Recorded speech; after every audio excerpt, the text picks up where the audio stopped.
Alléluia, Jésus-Christ est Seigneur. Alléluia pour toutes choses. Alléluia pour sa main divine, pour sa présence et pour tous ses bienfaits.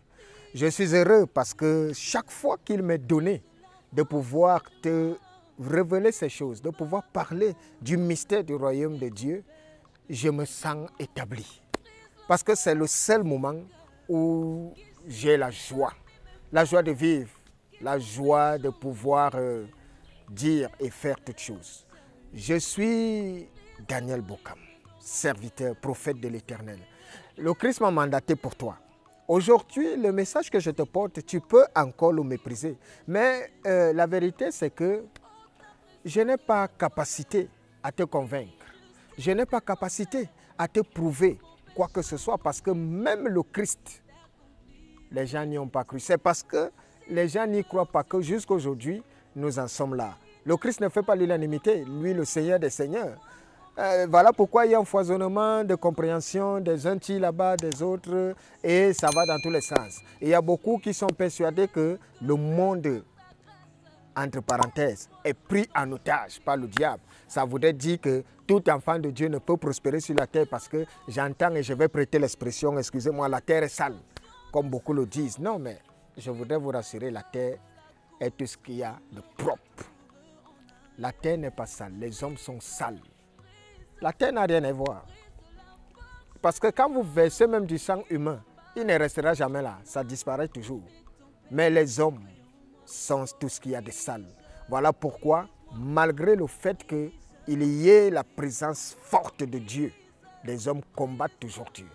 Combattre Dieu, c'est ne pas croire en sa toute puissance et en sa présence. Combien sont-ils qui refusent d'être au service de Dieu, mais qui veulent des prophéties, qui veulent des miracles? Combien remplissent-ils les églises parce qu'ils vont à la recherche non de Dieu, mais d'une prophétie qui va les faire sortir de la pauvreté, d'une prophétie qui va les permettre de trouver le mariage, d'une prophétie qui va les faire voyager. Mais ce que vous ne savez pas, c'est que on peut prophétiser sur toi ce matin et cette nuit même tu meurs. On peut prophétiser sur toi que tu vas te marier et dans ce mariage tu vas trouver la mort. On ne peut pas prophétiser sur toi que tu deviennes enfant de Dieu. C'est ce qui est dommage. Parce que pour être enfant de Dieu, il faut être au service de Dieu. Et pour être au service de Dieu, il faut d'abord être sérieux. Et il faut aimer Dieu. Tu ne peux pas prétendre aimer Dieu comme je vois beaucoup de ces chrétiens du dimanche. Mais tu n'arrives pas à méditer la parole de Dieu. Comment sauras-tu donc ce que Dieu attend de toi si tu ne médites pas sa parole? Alors, cessez de vous plaindre. Lorsque tout va mal, arrêtez de pointer un doigt accusateur sur un X, sur un Y. Si vous n'avez pas compris et vous ne comprendrez jamais si vous ne méditez pas les Saintes Écritures, Dieu est clair et formel. Il dit, si vous me servez, j'ai le droit de m'occuper de vous. Si vous ne me servez pas, moi encore, j'ai le droit de vous mettre dans les problèmes. Ça veut dire que je vais susciter la honte sur vous. Je vais susciter vos ennemis, ils viendront vous battre. Je vais susciter le sorcier que tu crées là, il viendra te tuer. Parce que si tu n'es pas avec moi, tu es contre moi. Alors je voudrais interpeller tous les enfants de Dieu afin qu'ils se réveillent comme un seul homme. Parce que Dieu a dit, il donne un seul esprit à tous ses enfants. Et tous ces enfants n'ont pas besoin d'être les sons complémentaires. Ils s'entendent et se comprennent parce qu'ils ont un même esprit. L'œuvre de Dieu aujourd'hui est bafouée. Parce que les loups sont dans la bergerie. Et les loups sont nombreux. Il y a trop de faux prophètes plus que les serviteurs même réels de Dieu. C'est pour ça que les compréhensions sont mitigées. C'est pour ça que c'est un capharnaüm à nul autre pareil. D'autres ont telle compréhension, d'autres ont telle révélation, d'autres ont d'autres. Regardez un peu l'histoire avec Pierre et Paul.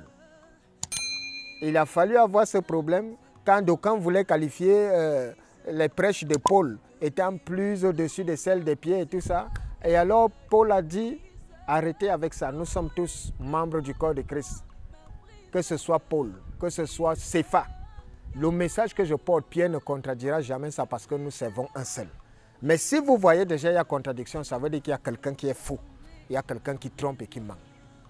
Tout enfant de Dieu doit savoir que pour être au service de Dieu, il faudrait être sérieux. Et ça ne se On n'a pas besoin de dire aux gens qu'on sert Dieu parce que pendant que tu es au service de Dieu, les hommes et Dieu doivent montrer aux hommes que tu le sers. Et pour que tu sois enfant établi de Dieu, tu as deux atouts. Quels sont les atouts qui font de toi un enfant de Dieu, qui démontrent à suffire? Parce que tout enfant de Dieu doit pouvoir connaître et se connaître lui-même. Car Christ dit, vous connaîtrez la vérité et la vérité va vous affranchir. Alors, il y a deux atouts dans cette histoire. Il y a tout enfant de Dieu a deux atouts. Tout serviteur de Dieu. Il y a la patience et il y a la persévérance.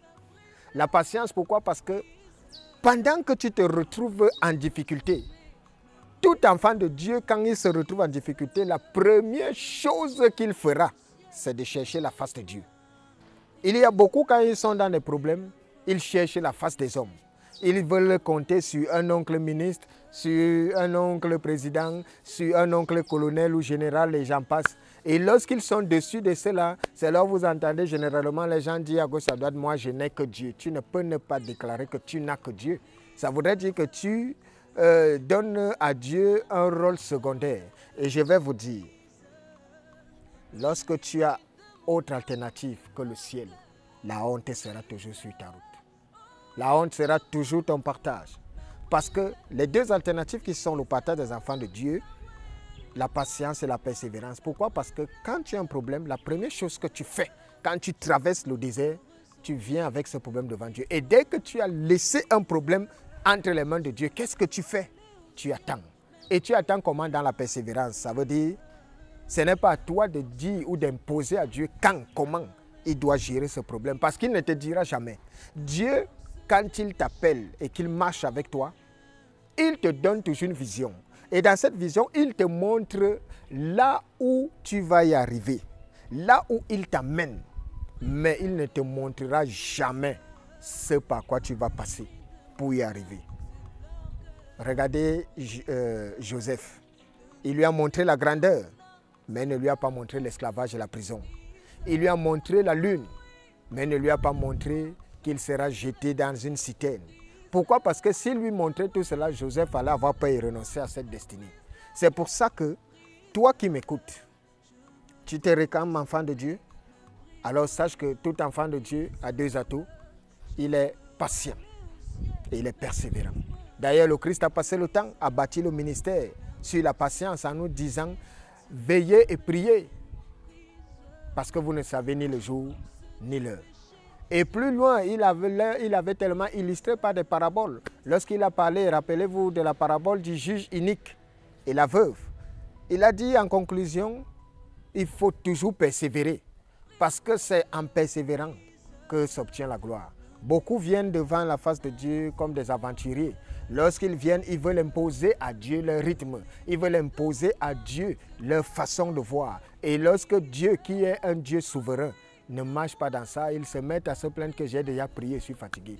Tous ceux qui servent Dieu savent que dès le moment où je suis venu avec un problème au devant de la face de Dieu, je dois être patient. Alors voici les atouts qui accompagnent tout enfant de Dieu. Je parle des enfants de Dieu, je parle des serviteurs de Dieu. Quand tu as un problème, quand tout va mal dans ta vie, même lorsque tu passes par la vallée de l'homme de la mort, si tu t'es levé et as dit à Dieu, je remets ce problème entre tes mains, alors garde la foi. Ce ne sera pas toujours aisé. S'il y a des moments où tu dois pleurer, alors il faut pleurer. Mais automatiquement, relève-toi toujours parce que tu sais que Dieu répondra. C'est le juste juge. Que cela soit votre partage, que cela soit notre partage et que le Seigneur continue de nous édifier davantage. Si vous êtes dans ce message, la grâce de notre Seigneur Jésus. Prise la force de moi qui combat mon âme et ton père.